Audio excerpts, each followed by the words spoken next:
Here with Professor Christian uh, Busch, right? Is that how you say it? Or Bosch? Busch is perfect. Bush, perfect.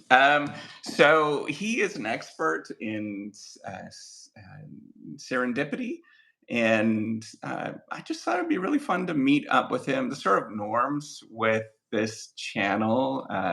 I was just talking to him just before this. The norms with this channel is just to be as authentic and just treat this as we're just kind of hanging out, rather than some sort of interview or anything like that. So I just want to make sure that we're all aware that we're just having fun here and horsing around. It's not really all that serious, anyways.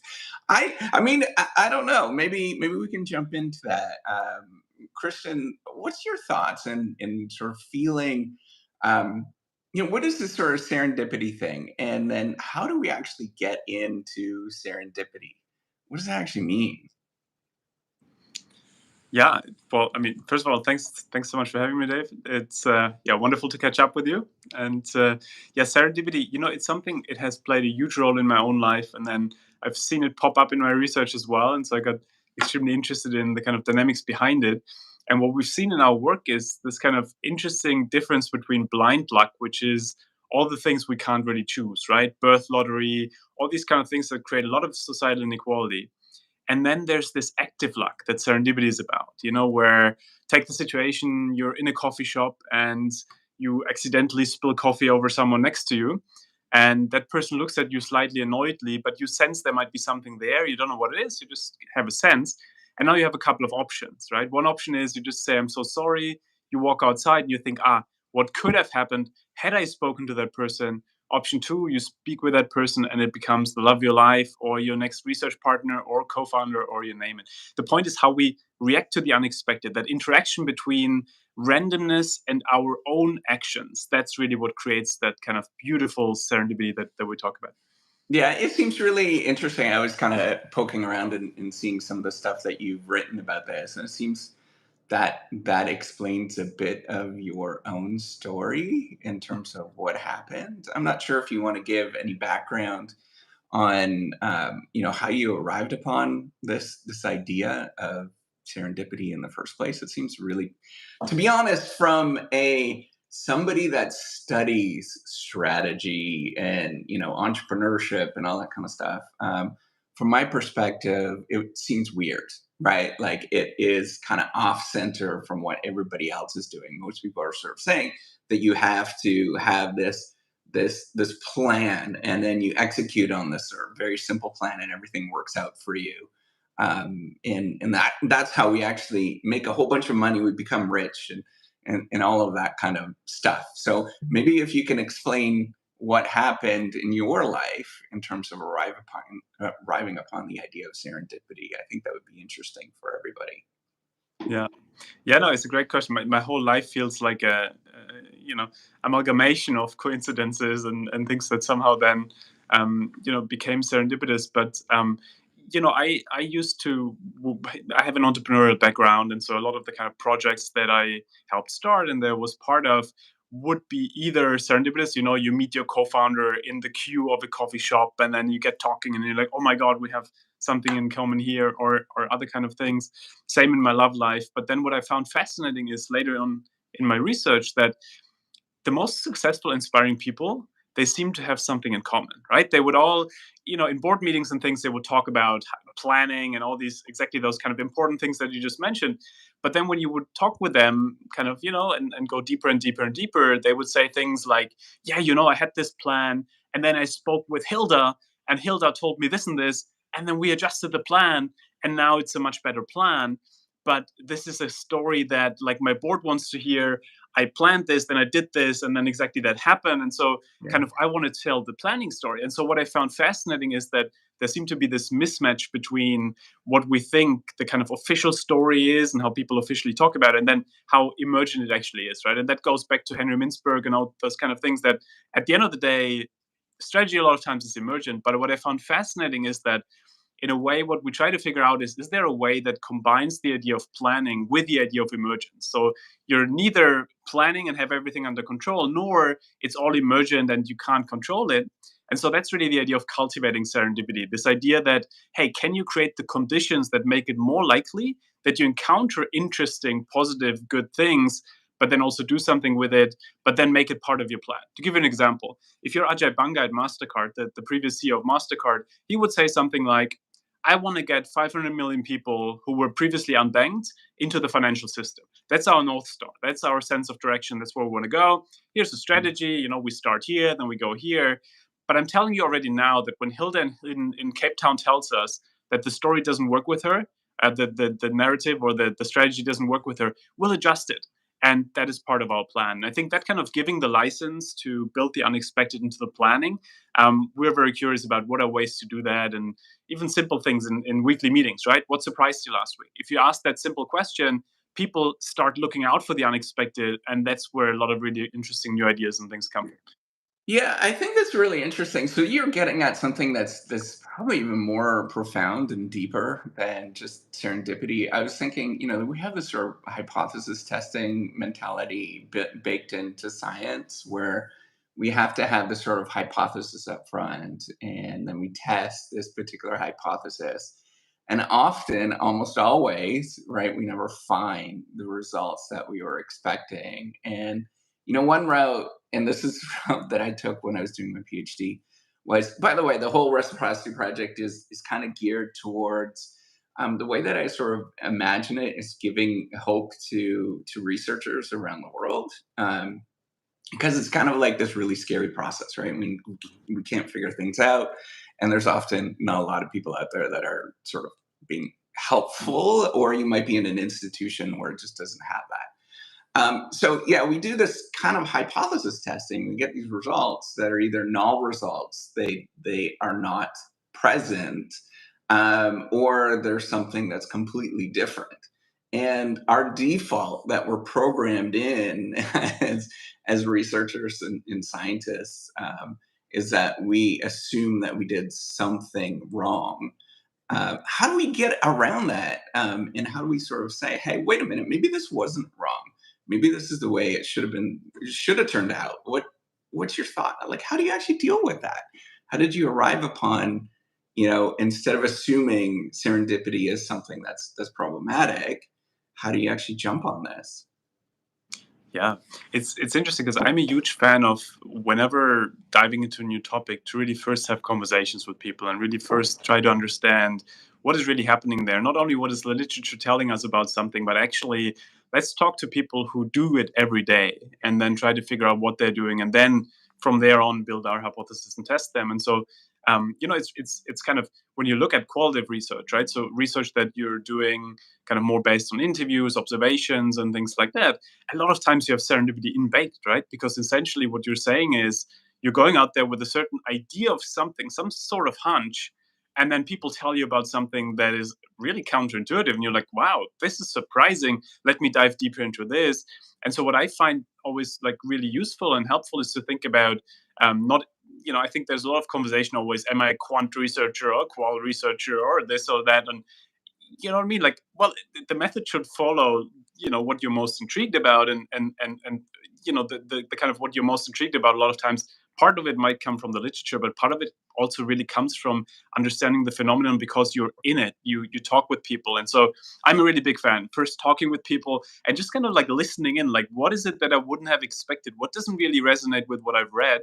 And I feel that's where the interesting tension comes from. Then that also, when you look at the last years, right? I feel there's been a bit of a shift away from only thinking about theoretical gaps and like what is the kind of idea of what's the gap in the literature to no, what's the tension here between what the literature says and what reality is, or even what's an empirical puzzle here that I don't understand and that I can dive into. And I think the way to get to that is just literally open mind, beginner's mind, right? Get into a context and saying, let me just ask all these like basic questions first, but they might really illuminate a little bit more about this. And that was the same with this, like with the serendipity piece. It was really something where when you hear people speak, so when you hear someone like Ajay Banga, right, who would say, I did this and then unexpectedly this happened. And then in his mind, first it would be something like, oh, this is passive, right? That something unexpected happened. But then when you feed it back and you're sense making together and you're saying, no, what you're actually doing is you're cultivating serendipity, then it's like, wow, yes, true. Here's a language for what I've been doing that I didn't have before. And I think that's the beauty of what we can do as researchers. We can also be part of sense making, and that's kind of I think then one of the most beautiful things, to me at least, where you feel, hey, I can also have an impact on that practitioner side. Yeah.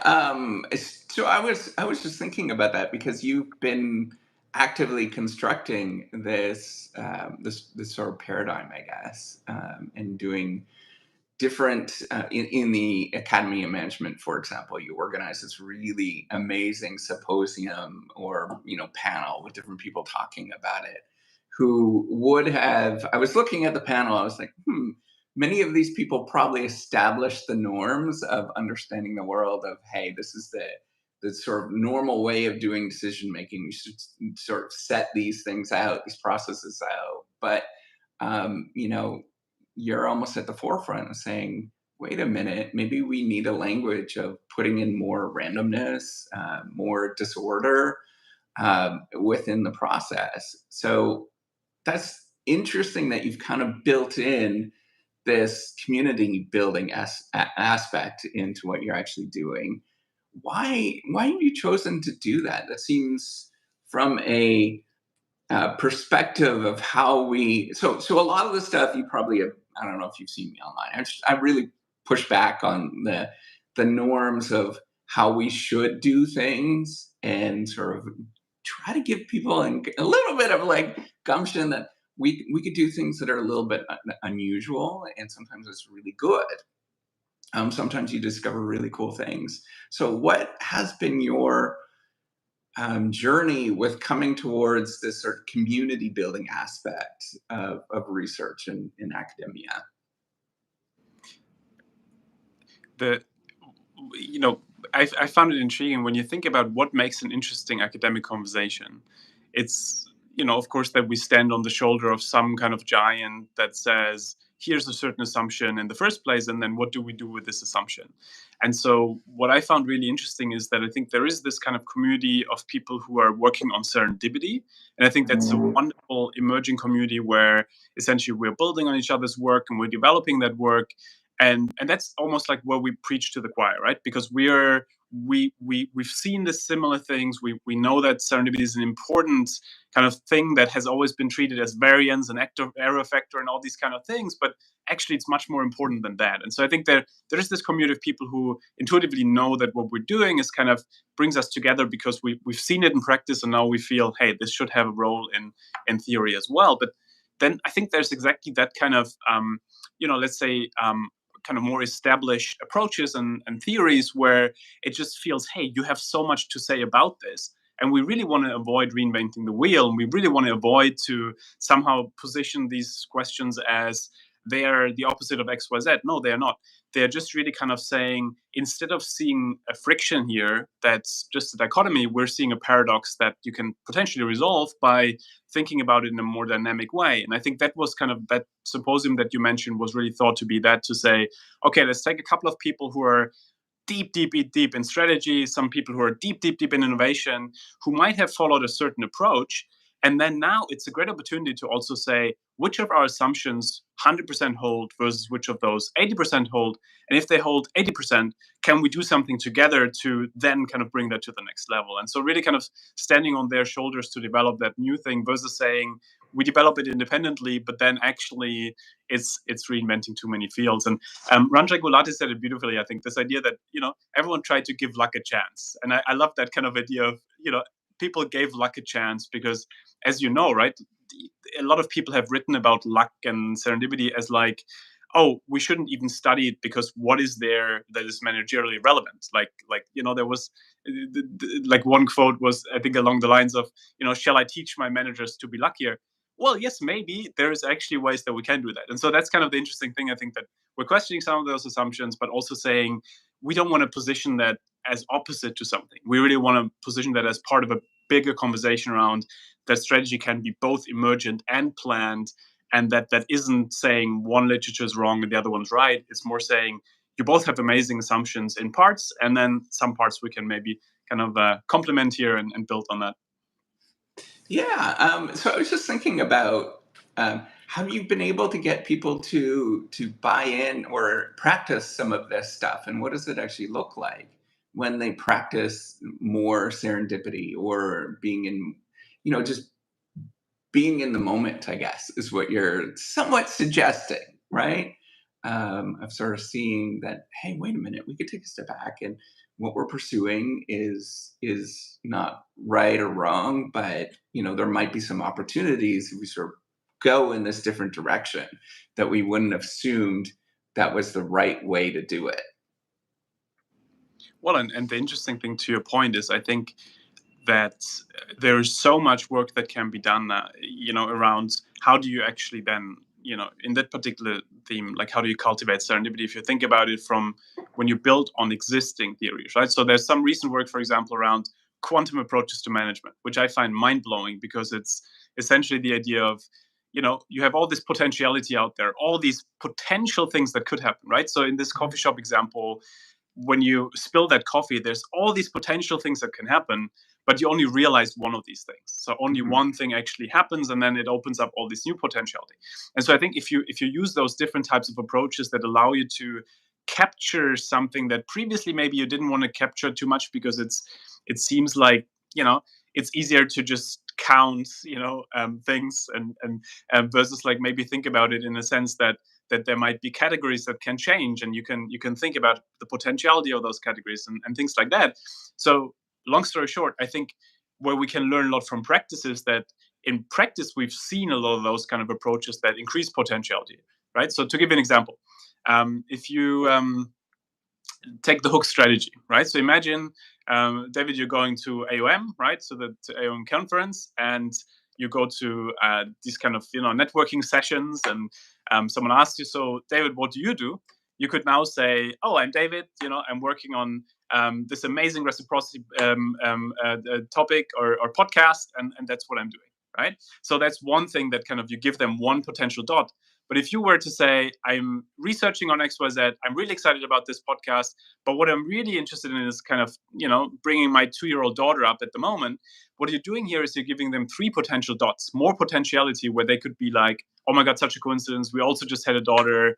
Let's talk. Such a coincidence. We also just worked on XYZ thing. And so it's really this idea where you can see in those kind of almost natural experiments in some way or the other, how people can increase that potentiality space by literally offering a little bit more to people in terms of information, in terms of potential points and things like that.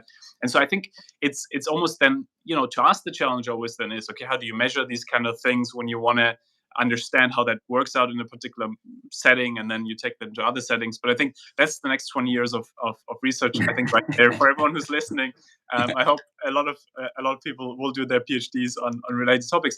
And David, by the way, this was like really the idea also of this symposium, where we said, right, hey, look, let's bring together people like Henry Mintzberg and others who really have shaped the field of strategy and management, and in a way legitimize a little bit that serendipity is a field, or at least a phenomenon, that's really worthy to be studied, because it's something that doesn't, that is fresh enough so that you can really get a few new ideas that relate to existing topics, but at the same time also it's de-risked because Yeah. maybe some of the interesting people talk about it.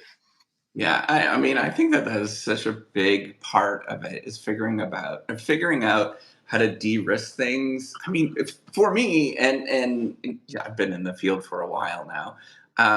I still get very nervous and anxious when I talk to people, and that's part of the reason why I probably do like one word answers, like you're suggesting, right? Like I'm not going to go into too much detail. And so the notion of making people feel okay with something, okay with a certain idea. I mean, I've seen this with qualitative work right now, where at one point it was like, I don't know if you should do it, but I think most people are okay with doing qualitative work now. The same thing with field experiments. Same thing with replicating research, right? Like that was considered like, why are you replicating research? That's kind of a stupid idea. We already know that, right? Until we discovered, hey, wait a minute, the stuff is when we replicate things, we find out that there's interesting things that are going on. So partly the de-risking of things, I think, is a super important part. And I think having this notion of, and I really love the idea that Amy Edmondson sort of talks about, the psychological safety and feeling okay to say things, not necessarily like anything, right? Like shocking things that we see in sort of day-to-day life now, that seem to go viral, but just like being okay with being who you are, I think is an important part of a researcher, an important part of doing the things that we actually do.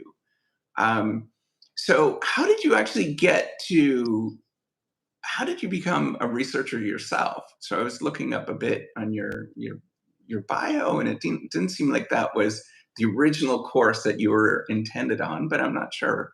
I don't know if you want to talk about that so everybody else understands how we actually become the thing that we become. Go and become a scholar. Yeah.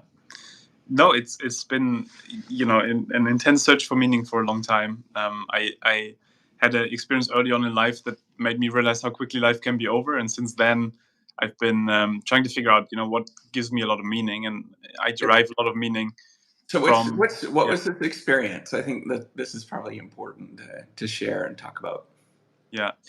Well, it was a car crash. So I in juvenile hyper bullyish type, I crashed into four parked cars, all cars completely kaput, mine too, it was this kind of moment of complete powerlessness, like when the car was you know um, not controllable anymore, and that was kind of extremely scary. You realize or I realized how fragile life is, how quickly life can literally just be gone and over. And that was a period where I asked myself a lot of these kind of questions around, you know, why am I here? What is this all about? Would I have messed up my family's life? Would I have messed up, So it was a lot of kind of deep questions. And I read this amazing book, Viktor Frankl's Man's Search for Meaning, which Yeah. is all about, how do we find meaning in especially tougher situations. And I think what I've kind of been sense making ever since was that what gives me a lot of meaning is really connecting ideas, connecting people with each other. So I started out as community builder and entrepreneur, and kind of trying to do those connections. And then, at some point, it felt a little bit that a lot of the things we were doing was really reinventing the wheel, and was kind of like, okay, great, like this seems to have been there already. And in a way, when there's this intellectual curiosity, I kind of felt, okay, I want to learn more, I want to know more about all these things we're doing here, and really kind of build a little bit more on that. And so the PhD was literally kind of out of a conversation then of someone. I did my master's, and someone was like, hey Christian, have you ever considered doing that PhD literally out of this, like what you're doing, like out of your entrepreneurial things that could be a PhD. And so that was the conversation, and out of that conversation, then kind of I ended up doing a PhD that was slightly different than I thought it would look like. Oh, tell us about this. No, this is good. No. That's what I want to sort of get on, is to tell everybody's story. That it's always different. It's always unique. Yeah, I mean, the initial PhD was really the idea of, let's study the organization that we were building, which a community of young innovators, and helping them make the ideas happen. And so diving into that, and then at some point I realized, okay, maybe that is not necessarily the most interesting context for actually really understanding. At that point, it was more about meaning. How do you create meaning? How do you create impact? How do you like create ventures that have more impact? Things like that. And so again, a couple of conversations led then more into context of poverty, and context of where people don't have a lot of networks to start out with, and a lot of resources. And so then there was a kind of whole journey of, which now finally, some of the papers, like, it sounds incredible for those of you who do quant, but when you do a qual paper, some of the papers that we started back then in 2009, 2010, now are being published. So it's kind of like, it's literally it was a 15-year journey. I mean, the data collection, analysis, but then also review processes and all these different types of things.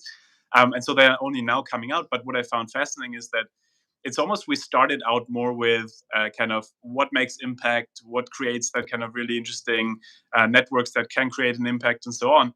But then serendipity popped up more and more, literally everywhere. And so that was, in a way, the thing that I felt I was most interested in then to see, hey, my personal life that seemed to be a lot about serendipity, I can see that in my research too. And so there was almost a homecoming then of saying, wow, like, thank you for actually leading me back to what I seem to be most excited about, which is that kind of, making meaning and context and serendipity in a way. Yeah. So for those of you, so first I didn't want to interrupt you. That Mm-hmm. so Viktor Frankl was, I believe, a psychologist that survived concentration camps. Am I right? And I believe that's the scenario. And he was trying to figure out, like, how was it that some people still had an sort of they've kind of thrived in those moments when everybody else is going through despair. In talking about some of the more softer stuff in our lives is a really important part. I think I always, and this is one of the more challenging things that we deal with, is that um, that particularly with like a PhD is so much of like discovery. And I was thinking about this as you were talking about it. Like there had to have been moments where, I mean, how did you come up with the idea of serendipity itself? Right? Like it's very difficult to come up with a construct or a name. Um, and I often struggle with that all the time. And I don't know what it is that sort of drives those things. So I'm kind of curious to see how you develop this idea. It was, I was bombarded from different sides with it, and first when you think, oh, this is a bit of a concept that is too far away from what you can do research on, which in my case, I had people around me saying, hey, look, Christian, don't work on this. Like this is kind of quote unquote academic suicide, right? Like to Yeah. work those kind of topics. And to my delight, though, it just kept popping up and popping up, and at some point I just couldn't say no anymore. And so it was kind of because in my entrepreneurial life, the community that we set up back in 2007 2008, that was a community that was essentially, we called it a serendipity accelerator. So like in our own life we were all about serendipity, but again, in the research it was more about, that's not a topic I can really study, so let me study more about meaning and networks and impact and things like that. But then over time, it's just you speak with really interesting leaders, and they would always kind of come back to this idea of, hey, look, like unexpected this, and then I did this. And so after time, then it was just the even if people didn't use the term for it, it would be the underlying idea would be that there was just serendipity everywhere, especially in poverty contexts. And so I found that extremely fascinating, that the one organization that I've been working with now for over 10 years in one context in South Africa, they out of necessity cultivate serendipity all the time, because they don't have a choice. Like that's the only way to survive, that you somehow create your own luck locally. And so I became extremely fascinated by this. So again, if you see that the CEO of MasterCard has very similar kind of patterns as the social entrepreneur somewhere in the Cape that's in Cape Town to oneself, then like there's so many patterns at some point where like I just can't ignore those patterns anymore. I got to dive deeper into those patterns as well. Yeah. So two things that I was thinking when you're doing this. The first one was, it's like as soon as somebody says don't do that, that's usually like, oh my gosh, that is the route that you should be going in, right? Like almost every single time. That means that the sort of field is going this way. It's kind of boring, and then there's like something that you want to pursue. And then the other thing is, um, it's very, so I think if I was thinking as somebody, maybe it's an MBA or maybe an undergrad student, they're looking at this and they're saying, "Hey, wait a minute! Like somebody that is in, um, you know, some village in South Africa, they're going to have absolutely no relations. They're not going to be very similar to people that are, maybe the CEO of MasterCard. Like, how do you draw the connections between human beings in those particular scenarios? Well, it's fascinating, right? So this one study that we did with that organization, where serendipity popped up all the time.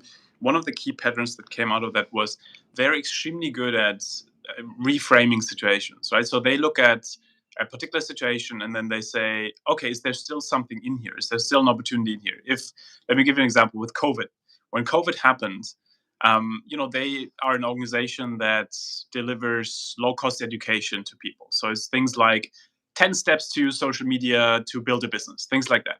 And they're embedded in a kind of really tough community where high crime rates, high unemployment rates. So it's a community where people usually don't get access to education that much. And so it's really kind of the one way for people to get a little bit of access to education. And so they essentially, you know, offered that in person. So people would come to their centers and then they would offer that in person. When COVID happened, that unexpected event, they were like, oh, okay, you know what? Maybe we can use WhatsApp and kind of related things that people have here to deliver nano courses. And those nano courses now, actually, they also selling to companies as a product. And so what happened is they out of necessity have those kind of things where the unexpected happens all the time. And then they connect the dots frequently where they're like, oh, maybe we can still see something in this and do something with it and then turn that into something that actually now looking back for them becomes a key business model part also. And so that is the same you see with a CEO at MasterCard who would be really good at saying, you know what, there's a crisis, but let's not waste that crisis. Let's do something with it. First. Second, I think there's a lot of this kind of really interesting especially in that context that people are so used to the unexpected, but at the same time, they want to plan as much as they can. And so this kind of balance between somehow planning, but also then constant openness to the unexpected, good or bad. And that's, again, the same with really smart CEOs who are really good at saying, hey, I can't give you certainty, but I can give you clarity. And I think that's kind of the really like smart thing that a lot of them figured out. And the third thing, I think, something that has always struck me, and with any people, any person I've met around the world, the level of curiosity, I think, with like extremely interesting, inspiring, purposeful, high impact leaders are extremely curious. They ask why all the time. And that's kind of the same, the social entrepreneur in Nairobi that we worked with, the social entrepreneur in Cape Town, to the CEO of whatever company, that they're just asking why a lot. And I think that kind of, approach to just, hey, I don't assume I have it all figured out. You know what? I'll figure it out together here with you. And so I think that's kind of a pattern as well that we've seen. Yeah, how do we train people? How do we get people to ask why more often? What is it? Like I really struggle with this because I mean, first of all, I would love to get my kids to be curious. By the way, one of them is probably just about to come in from school, but just to be more like curious in the world. But I also want to figure out, how do I connect? One of the things I really struggle with as as a professor, and particularly teaching undergraduate students, because I think that there's a bit of an age gap. But how do I connect with them so that they are just curious about the world? Um, that and what do we do in this circumstance? I've always been a big fan of Ken Robinson, who unfortunately recently died, but he was this brilliant mind to research a lot around creativity.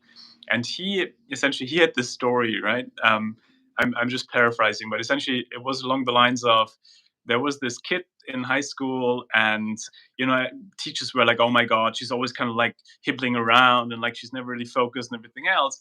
And so one day he's like, okay, let me invite the parents, let me put the kid alone in a room, and I'll just put some music and see what happens. And so they stand outside, the kid doesn't see them, kid sits inside, he just puts some music and sees what the kid does, and the kid starts dancing. And he says to the parents, you know what, your kid is a dancer.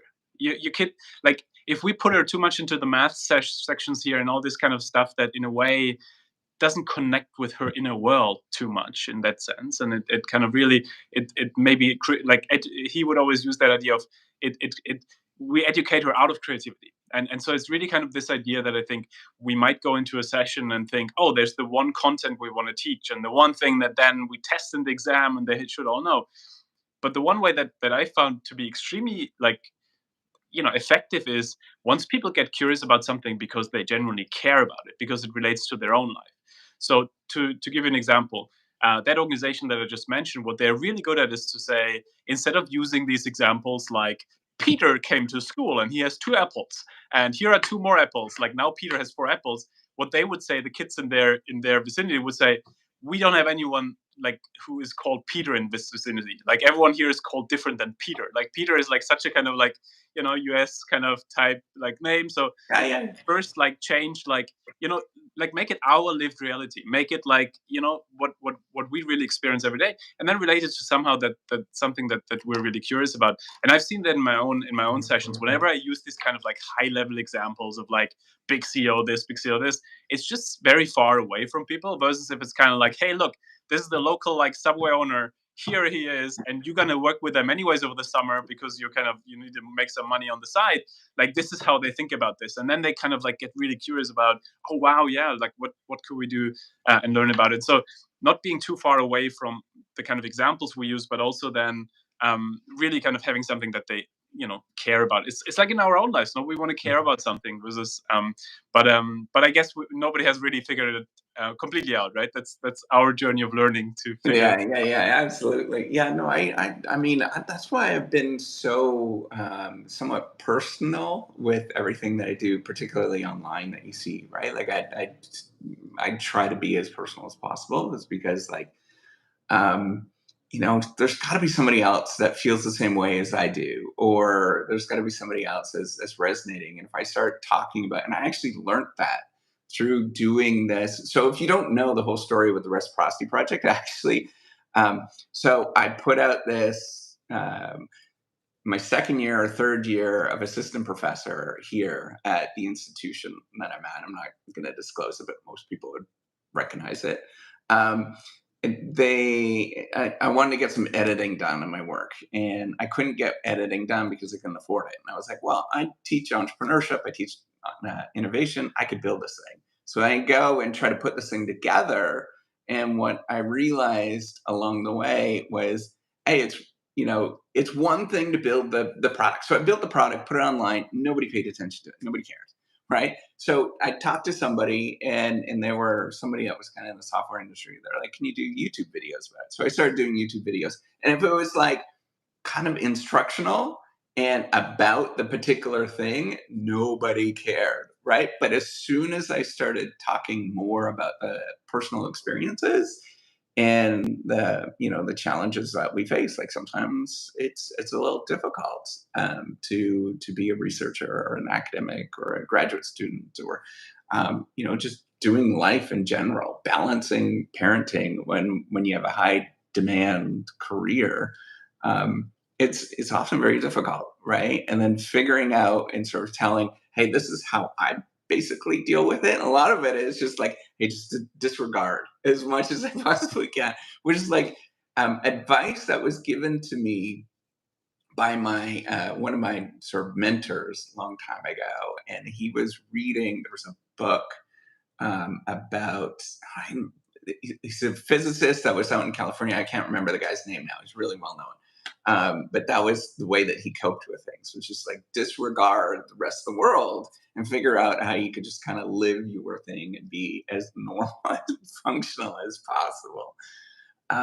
So I mean, I'm greatly what you're suggesting with the sort of serendipity, the idea of personal connection, the idea of that you need to just be there somehow. I truly resonate with what you're saying. I think it's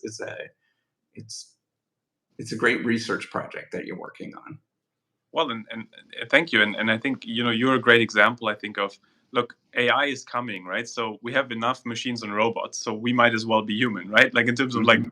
and that we have it all figured out, and I think that's kind of the thing where when you think about how do we connect with people, why do we connect with people?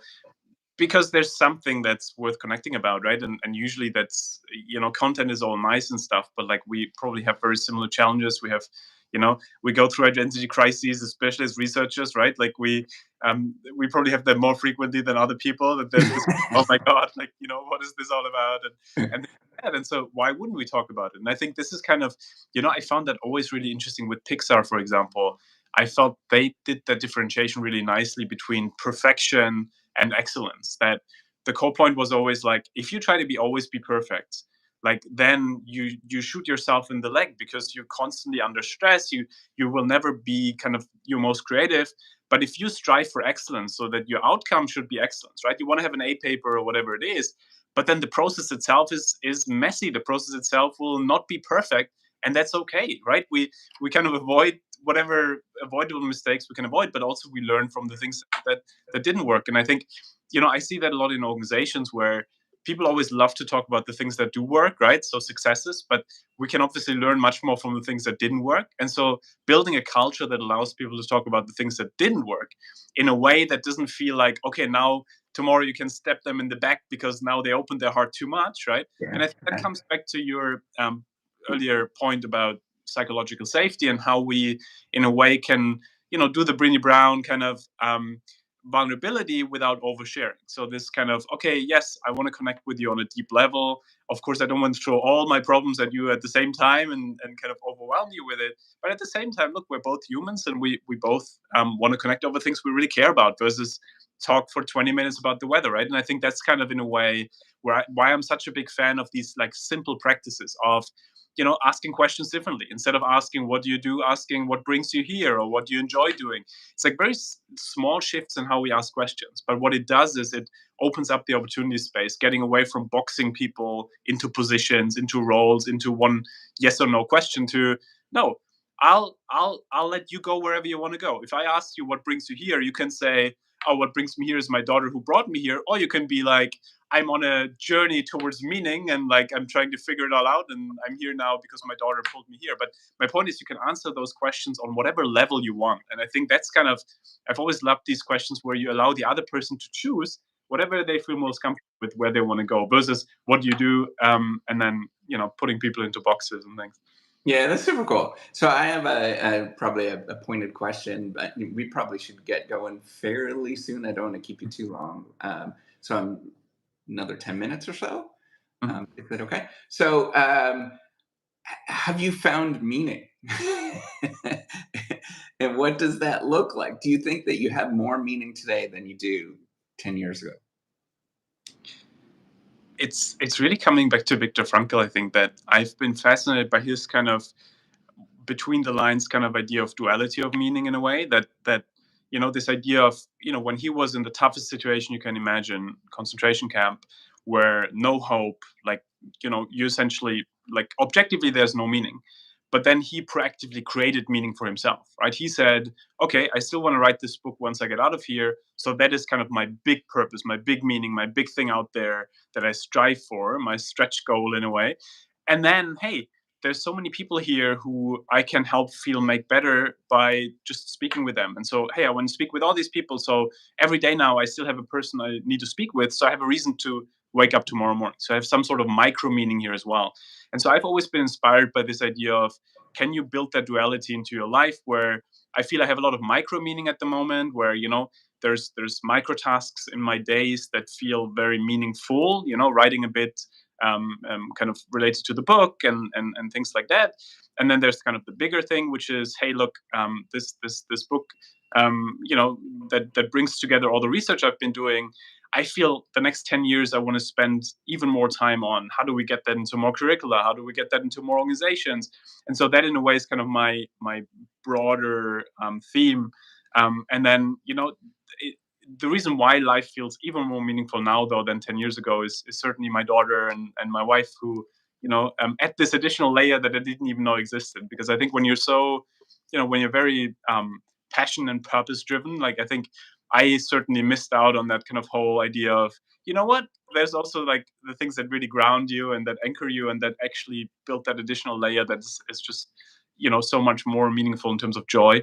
And so that is the most joyful thing now, right? I mean, those of you who have family, how there's nothing more joyful than see your kids smile at you, right? You know that probably, David, from your own life. It's just, it adds a layer that you can't get, I think, from other things in life. And so from that perspective, it feels more meaningful now. But in general, I think it's more the journey. It's more the, like, I stopped aiming for things that, like, to get them, to reach them, right? So I'm still very excited, right? Like, yes, this paper is published or this qualification is achieved and things like this. But I've realized, right, as soon as you achieve it, like, then the next one comes and the next one comes. So aiming for a particular goal and then attaching too much to that goal, a lot of times might not lead to the kind of real satisfaction versus the kind of journey itself. Like, do I enjoy working towards that? And that, to me, comes back to our initial point of the conversation. Like, if you're in academia because you kind of you want a stable job and you somehow want tenure and things like that, I think that's gonna make it tough, because you, in a way, it's really the process. When you look back in 20 years and you're saying, did I actually live life? Like, you want to say yes, like I worked on something that felt meaningful, and so that's kind of, I think, coming back to our conversation, like what feels truly meaningful. And even if people say that it doesn't make a lot of sense to Yeah. them, they might Yeah. still be there. Yeah, and then so there's two things I was thinking about. The first one is writing a book is in at least in our genre of academia is considered like I don't know if you should be spending your time and effort doing that. You should be doing writing papers, right? Research papers, because that's what sort of pays off in the long run. But why? So first of all, why write a book versus doing more research papers? And by the way, kudos to you. That takes a lot of courage, given the sort of culture that we have with this. And it truly is an amazing thing that you did. It's very very difficult. I don't Most people don't realize how difficult it is to sort of stand up and say, hey, I'm just going to do this because I think it's actually the thing for me. And then the other thing that I think about in terms of meaning, right? So, as you were talking, and I was thinking about a young kid, and at least with my kids, when they were younger, 3 or 4 years old, they would stop and stare at a mud puddle. And they would just look at everything that's in that mud puddle. And most people would sort of walk past that mud puddle and they wouldn't say, it would just look like a mud puddle. It's dirty and whatnot. But to somebody at that age, it's got all sorts of amazing things. And then I actually study is to look at mud puddles. We overlook them all the time, but think about all of the chemistry, think about all of the amazing things that are going on. And it's such an inspiring thing to actually look at mud puddles, but everybody else is going to be like, to heck with mud puddles, right? So I just think it's really cool. It depends on how you define what your meaning is and what you're actually about. I think it's a lot of it is thinking, what's going on, like inside of you, in some degree. So I don't know if you wanted to share about your idea to write a book. So for those of you who will watch this. And by the way that YouTube works, if you didn't know, it's like not too many people will watch this now, but over the course of many, many years, lots of people watch this. So Christian wrote a book called The Serendipity Mindset. And, the gist of it is serendipity matters. And in our field, writing books is it's unusual. So I'm not sure if you wanted to answer that or you had any sort of thoughts with what drove you to write a book? Yeah. Yeah, and also to your other point, right? I feel the interesting thing about what you mentioned about the kind of thing, right, where some people might stop versus other people might say, oh, this is just, nothing I would ever be curious about. I think this is the beautiful thing, I think, and the beautiful opportunity we have as researchers to say, can I find a context that excites me, right? You will see some people who have worked on, different theories, but always in the medical sector, because they are just really, really curious about like everything that has to do with medicine. And so it's almost kind of like, I think, for us, like, if we can find like a context that really we're intrigued by, then even if we don't always like the theories and all these kind of things that come with it, we might as well still find it meaningful to be there. And so I think it's really, when looking at a PhD especially, and then later on, I've always looked at it as a beautiful opportunity space where you can figure out ideas, you can meet people, you can somehow, in conversations with people, create new knowledge. I mean, what more beautiful is there in the world? And so I think that's kind of, in a way, I think a very privileged thing that, that a researcher is allowed to do, that they get time to explore those kind of mud battles and do that, and then hopefully kind of embedded with something that really carries the conversation forward. And that's the same, with the book. The initial reason I find book writing extremely interesting, especially, I mean, the way this book was structured was, and I think we briefly talked about this, right, in writing also, in terms of that I think papers are highly priced, right? So papers is the kind of currency that in a way allows you to have a career and everything else at most institutions.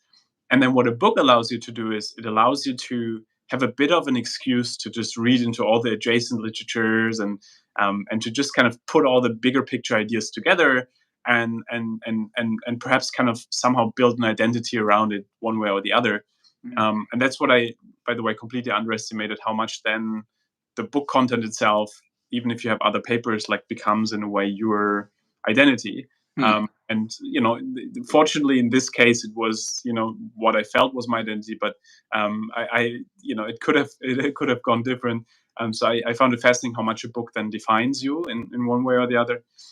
But the key reason was really to say, look, there's all these different papers and all this different research we're doing, all these different stories. Can I bring this all together in one kind of bigger picture idea that hopefully then can also, be taken into curricula? It can hopefully be used by others. And so it's really about that kind of, how do you scale an idea? And I feel a book is a beautiful way to scale ideas.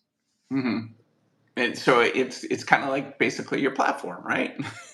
Where you build on top of it with different things and eventually. Yeah. You know who does this well? I'm not sure if you know of him, but Eric von Hippel does.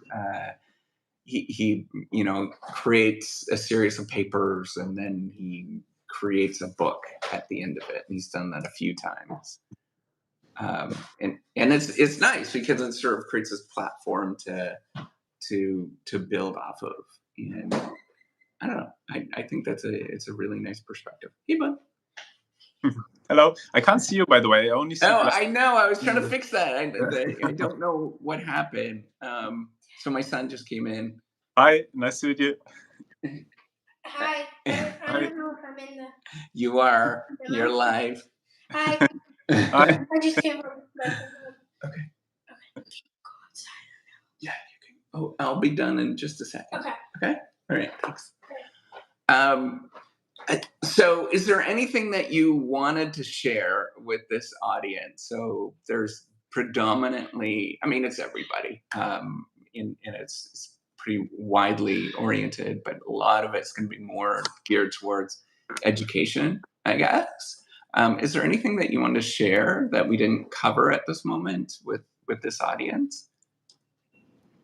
Well, I think a lot of what we talked about, and I think this is also the testament to your great work, that you in a way make research and the research life relatable, right? And I think it's if I think about what on the journey so far, and I'm certainly there's so much journey to go, and the thing that I enjoy the most at the moment is kind of in a way finding out who are the kind of people I truly want to have the conversation with, because if you're writing a paper, like you're entering obviously a conversation with someone, and at some point I think the more you go to conferences and the more you see also the people behind the citation, who is that actually, you also see a little bit more who's actually my people, who's the people who actually really develop those kind of ideas, and then maybe you co-author with them, and I've seen that kind of like only like several years in, like the kind of idea of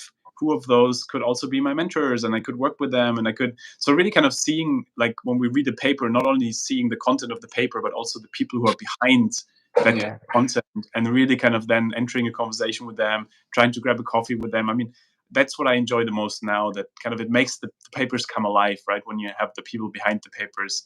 And so I'm just a huge fan of going to those kind of conferences and things. And then the big picture, I think, from everything we talked about is really, when you think about the idea how life really unfolds, I think in our own life as researchers, there's obviously the big role of serendipity, both in terms of when we research and how we make kind of topic that we're interested in by coincidence, but also, how our career will unfold. And I think a lot of what this work tries to do is to say, how do we turn the unexpected from just being a threat to also potentially being an ally, a friend, because you can find even more interesting things in life. And so I think if there's one thing that people take from this conversation, it's hopefully that at the end of the day, we live in a world that's so ambiguous, so high uncertainty, but it doesn't always have to just be something that threatens us, but it can also be something that, in a way, when you look at people, who have had interesting careers, that are the kind of periods where they grow the most, where they find the most, and where they then end up in something really interesting. So maybe it's kind of getting back to the Viktor Frankl. There's always hope in interesting situations, especially when it feels most ambiguous. I love that. I think that this is a great time to stop at this moment. I couldn't have said it better myself. So I apologize that I wish you could see me right now, but I'm smiling and I'm very sympathetic to what you said. And hopefully other people get to see this in the future and they resonate. Maybe they get something from it. But if you need to reach out to Christian, I'm sure he would be very happy to chat with you. Right now, he's at the University of South Carolina. I believe he just moved, right? University of Southern California, exactly. California, in Los Angeles. The other USC. Exactly. And so, always welcome here. As you can see, it's very, it is worth the trip. It's coming from New York, where everything was, how it is. Like there's seasons, and here it's always sunny, always warm, always nice. And so but it's an open invitation, and if there's anything I can help with, and David, we talked about, right, like how book writing, those kind of things. I'm extremely excited always to see how I can be part of other people's journeys, who are, especially when it's a journey where some people might push back on. I mean, it feels vulnerable, right, to go paths that might not be the most explored ones yet, but also I feel that kind of brings us closer together then as people who try to do that. And so it's an open invitation, and thank you so much, David, for this great platform and for connecting. Yeah, thank you so much. If at one point you think of somebody that should be on the Reciprocity YouTube channel or whatnot, hopefully I'll try to put this in many different sources as possible. This is what I do when I'm laying in bed, when I'm ready to go to sleep. But we'll get your word out so everybody can hear about the serendipity mindset. So, but thank you so much. I appreciate it. Enjoy the rest of the day. Hopefully go to a coffee shop and spill a little bit of coffee on somebody at the coffee shop and see what happens. Well, thanks so much, David. Have a good one. All right. Take care. Bye.